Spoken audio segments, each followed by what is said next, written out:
Hoy es jueves en Noticias Telemedellín y como todos los martes y jueves, hoy es martes, corrijo, y como todos los martes y jueves tenemos en Noticias Telemedellín nuestra sección de víctimas y restitución de tierras. Hoy vamos a darle continuidad a un tema que habíamos comenzado a trabajar la semana anterior con Nuris Guerra, precisamente nos acompaña de nuevo en el estudio de Noticias Telemedellín. Ella es profesional especializada de la Unidad de Restitución de Tierras en Antioquia. También está con nosotros, como cada semana, Gerardo Vega de la Fundación Forjando Futuro. Recordemos que esta es una sección de servicio que abrimos en nuestro noticiero gracias a la Organización Internacional para las Migraciones, a la Fundación Forjando Futuros, a la Unidad para la Atención y Reparación Integral a las Víctimas, a la Unidad de Restitución de Tierras, la Secretaría de Gobierno y Derechos Humanos de Medellín y por supuesto a Telemedellín. Como siempre, antes de comenzar con el tema de hoy, que como les decía es un poco la continuación de cómo la ley de víctimas puede favorecer y cómo abordarla desde el tema de las mujeres, la niñez y los adolescentes, sobre todo en lo que tiene que ver con restitución de tierras, pues voy a recordarles nuestras líneas telefónicas que a partir de este momento están abiertas y esperando por supuesto sus llamadas, sus preguntas, sus inquietudes y comentarios. La línea a nivel local y regional 441-2100, repito 441-2100, también la pueden ver en pantalla, y a nivel nacional la línea gratuita 018.000 41 40 99. Comencemos entonces, Gerardo y Nuris, pues hablando un poco de eso que planteábamos ya la semana pasada. Se habla de que la población, quizás la más vulnerable en lo que tiene que ver con la ley de víctimas y la que mayores dificultades tiene al acceder a esa restitución de los derechos y a la restitución de tierras, es la de los niños y adolescentes y por supuesto las mujeres. Nuris, ¿por qué la ley de víctimas tiene un enfoque diferencial y un enfoque que precisamente va apuntando a dar un favorecimiento, una priorización a los casos de mujeres y niños? Bueno, como sabemos culturalmente tenemos tradicionalmente la tierra en Colombia ha estado en manos de las mujeres, en manos de los hombres, eran los hombres los que trabajaban, los que hacían los negocios, hacían los documentos, tenían entonces sus escrituras o las compraventas, esto escrito, las que eran escrituras entonces formalizadas, reconocidas en el folio de matrícula inmobiliaria, y las mujeres pues se habían limitado solo como al cuidado de la casa, pero desconocían y tradicionalmente se había desconocido un poco el derecho de ellas frente a la tierra. Eso hizo además la informalidad de la tierra en Colombia. Eso hizo que las mujeres, con toda esta situación de violencia a lo largo de todo este tiempo, quedaran invisibilizadas socialmente, frente a la comunidad, y por ende entonces que sus derechos fueran vulnerados y con facilidad fueran despojadas o al momento del abandono del predio junto con el esposo o bueno, si el esposo lo mataron o al compañero permanente, ellas quedaran en un estado mayor de vulnerabilidad, primero porque no había un reconocimiento de alguna manera social, volvemos al tema cultural, y segundo por la parte de formalización. Toda esta tradición había estado en manos de los hombres y eso hizo que la situación para las mujeres fuera más delicada, igualmente entonces para niños, niñas y adolescentes. Vamos a recibir precisamente a Dora, son las mujeres quienes más nos llaman y ya tenemos una llamada en la línea. Dora, buenas tardes, adelante con su pregunta. Buenas tardes. La escuchamos. Mi pregunta es, ¿por qué el gobierno nos tiene tan abandonados, aún sabiendo que nosotros pertenecemos a esta gente desplazada? Y otra pregunta, ¿por qué a los guerrilleros cuando se entregan los paramilitares, a ellos los mandan a otros países, a ellos les dan tantas prioridades sabiendo que nosotros somos los que estamos amenazados por ellos? ¿Por qué a ellos les dan tanta importancia y a nosotros nos dan la espalda? Gerardo. Dos cosas. Primero, insistir en el tema de la restitución para las mujeres. En muchos casos son las sobrevivientes, son las que han quedado con sus hijos. Aunque los papeles no estén a nombre de ellas, pueden solicitar la restitución. Para Dora, decirle que los instrumentos como del siglo pasado fueron las amnistías y los indultos. Hoy en día las leyes priorizan a las víctimas, entre ellas a los desplazados. Independientemente de que un grupo se desmovilice o no, o que hayan acuerdos de paz, la ley 1448, precisamente expedida en junio del 2011, lo que hace es reconocer a las víctimas independientemente de que los grupos armados al margen de la ley se hayan desmovilizado o no. Y lo segundo, hay unas políticas públicas, yo no soy la persona apropiada, pues yo no soy funcionario público, debe ser el gobierno el que valore, y la sociedad civil. Nosotros también valoramos cuál es la atención a las víctimas.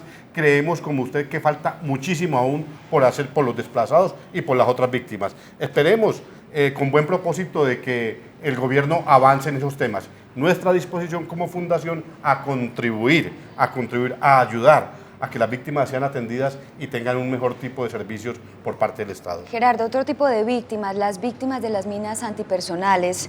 El conflicto colombiano, y esto es un dato relevante, ha dejado 10.000 víctimas de las minas, como lo decíamos, y este año, solamente en 2013, se han reportado 305 casos. Les contaremos entonces cuáles son los aspectos principales de la ley de víctimas para atender a esta población, cuál es la ruta que ellos deben seguir, y ya regresamos. Colombia es uno de los países con el mayor número de víctimas de minas antipersonal en el mundo. Según cifras oficiales, desde 1990 hasta septiembre de 2013 se han registrado 10.542 víctimas en el país. De ellas, 2.337, es decir, el 22%, han sido en Antioquia, siendo el departamento más afectado. La víctima en el lugar donde se accidente normalmente es trasladada del sitio donde se accidenta a una institución de mayor complejidad. Entonces, inmediatamente la familia debe hacer la declaración en el Ministerio Público. Ahí ya inicia el proceso porque con ese, digamos, la inscripción en el Registro Único de Víctimas que lo hace la UARIP, se abre toda, digamos, el abanico de posibilidades que tiene, pero es necesario ese registro, o sea, que es prioritario la presentación ante el personero para que el proceso siga. Además necesita, por ejemplo, que en el primer centro de salud a donde llega la persona le den una copia de la epicrisis o de la historia clínica para poder seguir solo su proceso de salud y cumplir con el requisito que necesitan las IPS o los centros de rehabilitación para hacer los recobros que tienen en el caso de salud. Para contrarrestar este alarmante panorama, en el país se han creado estrategias como el Programa de Acción Integral contra Minas Antipersonal de la Presidencia y la iniciativa ciudadana Campaña Colombiana contra Minas, que buscan garantizar la atención integral de las víctimas, el ejercicio de sus derechos y su inclusión socioeconómica. Es muy importante también asesorarlo porque hay otros temas que no son competencia directa de la ley, pero hay otros programas que también le pueden beneficiar. La idea es que la persona adquiera el suficiente empoderamiento y el suficiente conocimiento para que pueda, digamos, ejercitar ante el Estado su derecho, o sea, es convertirse en una persona que reclama porque sabe que tiene un derecho. Una efectiva asistencia a las víctimas de estos artefactos debe incluir atención física y psicológica, acceso a indemnizaciones y ayudas humanitarias, además de un apoyo constante en la inclusión socioeconómica de las víctimas.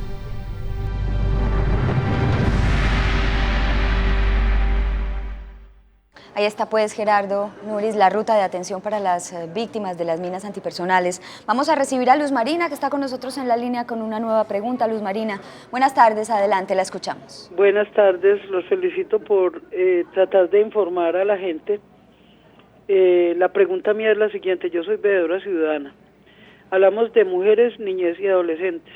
Y yo pregunto, ¿qué se hace con los niños y adolescentes que quedan huérfanos o que su padre queda inválido por las balas y por ser líderes comunitarios en toda el área metropolitana? Porque es que a veces nos ceñimos solamente al campo y no vemos que la gente del campo viene a engrosar los cordones de pobreza acá porque los hacen ir, igualmente vuelven y sufren el mismo flagelo en los barrios porque los hacen desertar de sus mismos barrios, y mucho más cuando las personas son líderes comunitarios. Yo tengo un caso, es muy patente, de un señor de Manrique, siendo líder comunitario, le dieron 9 balazos, la esposa y los niños quedaron de un lado para otro, se acercó a la personería de Itagüí, denunció esto como deserción, o sea, interurbana, o sea, desplazamiento, y esta es la hora que no, y yo creo que ellos son más víctimas que todas las víctimas, porque es que es una y otra, y es una cosa repetitiva. ¿Qué se va a hacer con eso? la ley a ellos no los ampara, esa es la pregunta. Gracias, Luz Marina. Gerardo Nuris. Esa persona, por lo que narra Luz Marina, es una víctima. Lo que hay que mirar es si es víctima del conflicto y en el contexto del conflicto. Víctimas ocasionadas por la fuerza pública, por la guerrilla, por las autodefensas o incluido por bandas de delincuencia común que tengan una capacidad de desestructurar el Estado, que tienen mando, que tienen jerarquía, que ocupan un territorio, porque los jueces ya han fallado y la Corte también así lo ha decidido. Inicialmente son para ese tipo de víctimas guerrilla, autodefensas, paramilitares, víctimas de agentes del Estado, pero hay unos casos especiales de delincuencia también que son cubiertos. Esa persona que narra, doña Luz Marina, tiene derecho a varias cosas, en el tema del desplazamiento, por el solo hecho de haber sido desplazada, por el fallecimiento de su esposo, si hubo fallecimiento, o las lesiones personales que él sufriera, ¿cierto? Y la protección preferente para ella como mujer y para sus hijos. En cualquier guau puede llenar el formulario para el desplazamiento o en la unidad permanente de derechos humanos de la personería de la ciudad de Medellín. Bueno, esa es como una orientación básica para que esta persona se acerque y haga las diligencias que tiene que hacer allí ante la unidad de víctimas en Colombia. Nuris, ¿cómo presentar esa solicitud cuando el compañero está desaparecido, como en este caso?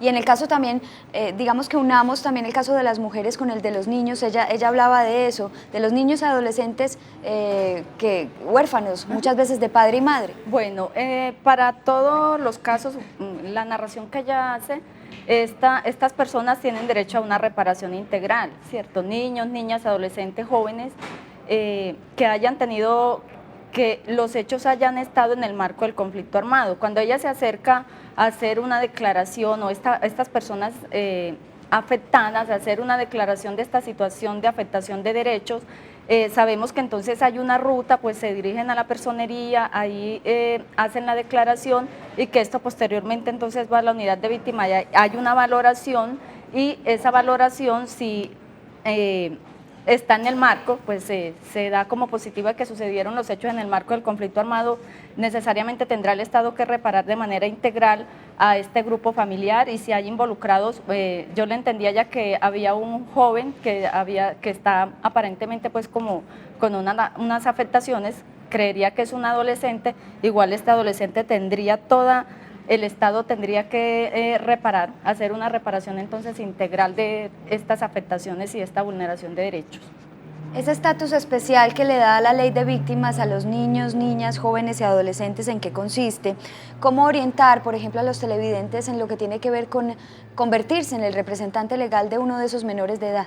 Bueno, un niño, niña o adolescente, si es un ejemplo, un huérfano de padre, entonces si está a cargo de la madre se puede acercar y se le recibe la solicitud. Si es un niño que sea orfandad doble, no tenga papá o mamá, si es para la unidad de restitución de tierra, el caso aplica para allá, por ejemplo, de inmediato nos ponemos en contacto con Bienestar Familiar para que le asignen un defensor de familia que sea la persona que esté representándolo.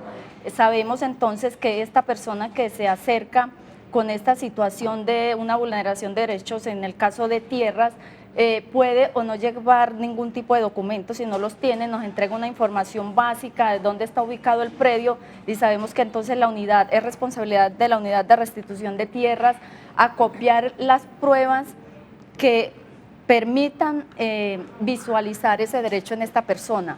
Para esta persona, este derecho vulnerado, al igual que entonces en la articulación institucional, donde se van a ir acopiando las pruebas, igual información que se recoge con la comunidad y de esta manera entonces se visualiza o se visibiliza el derecho de esta persona, se reconoce, se busca el reconocimiento, la responsabilidad entonces de la prueba está en parte de la unidad de restitución de tierra tiene la responsabilidad de acopiar las pruebas.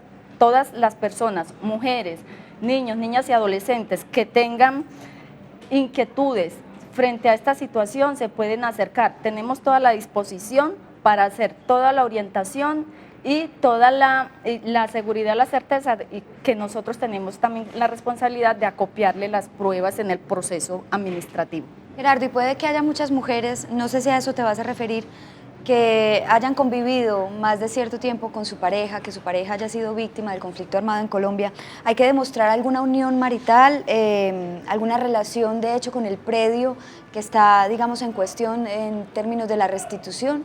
Recordemos que son la pareja que es desplazada o despojada del predio o que fue obligada a abandonarla en el momento de la convivencia. Si tenían una convivencia y de allí fueron despojados o desplazados o les arrebataron su tierra, pues esas personas tienen derecho a hacer la reclamación.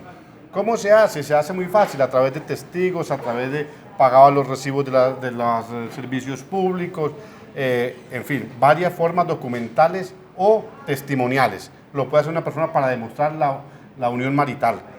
Hay un fallo reciente que reconoció, después de 10 años de haberse terminado la unión marital, reconoció esa unión marital el juez de Tibú, el norte de Santander, y así le restituyó el predio a una persona que llevaba más de 10 años de separada de su anterior compañero. A pesar de que ya había una nueva familia, el juez consideró que quien había sufrido la afectación era esa persona que tenía unión marital. 10 años, fue más allá de la ley, lo que nos parece muy importante en favor de las víctimas, que haya ese reconocimiento por parte de los jueces. ¿Y qué significa que con el ánimo de que no se repita la historia, leo textualmente, y que los derechos de las mujeres sean siempre visibilizados, la restitución siempre se hará en favor de la pareja en el momento del despojo o abandono de tierras? ¿Eso quiere decir que la pareja como tal está por encima de otro tipo de familiares? Oriéntenos un poco al respecto. Es la familia que vivió el despojo o que vivió el abandono.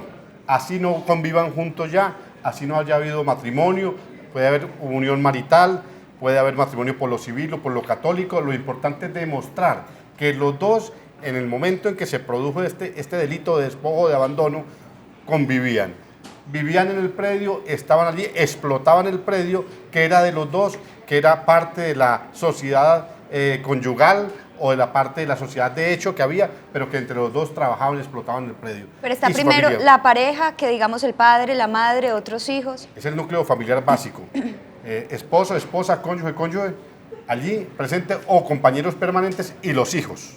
Ese es en el orden sucesoral, las personas que tienen derecho a reclamar. Importante decir que en el caso de los niños, como lo decía Nuris, de orfandad doble, que no tienen papá o mamá, cualquier persona puede acercarse con ellos a hacer la reclamación. La obligación de la unidad entonces es solicitar al Instituto Colombiano de Bienestar Familiar que le nombre un abogado, un profesional en derecho que represente a esos niños.